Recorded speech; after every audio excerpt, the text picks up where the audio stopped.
আচ্ছা, এই মানুষের চেয়ে শ্রেষ্ঠ কি আর কিছু আছে? তুমি বলো। আমাদের পরম সৌভাগ্য যে আমরা কুকুর বেড়াল হয়ে জন্মাই, মানুষ হয়ে জন্মেছি। এতে কোনো সন্দেহ নেই স্যার। অবশ্য এর মধ্যে একটা কিন্তু আছে। আবার কিন্তু কি? মাঝে মাঝে পশুদের আমার কাছে মানুষের চেয়ে শ্রেষ্ঠ বলে মনে হয়।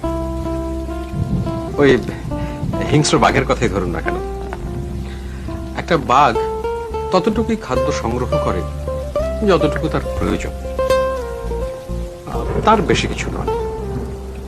অথচ একজন মানুষ অন্যদের বঞ্চিত করে সম্পদের পাহাড় জড়ো করে।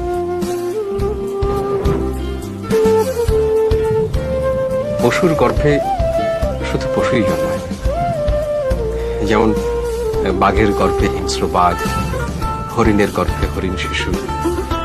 কিন্তু মানুষের বেলায় দেখুন, মানুষের গর্ভে বাঘের চেয়েও হিংস্র মানুষ জন্মায়, সাপের চেয়েও বিষধর প্রাণী জন্মগ্রহণ করে।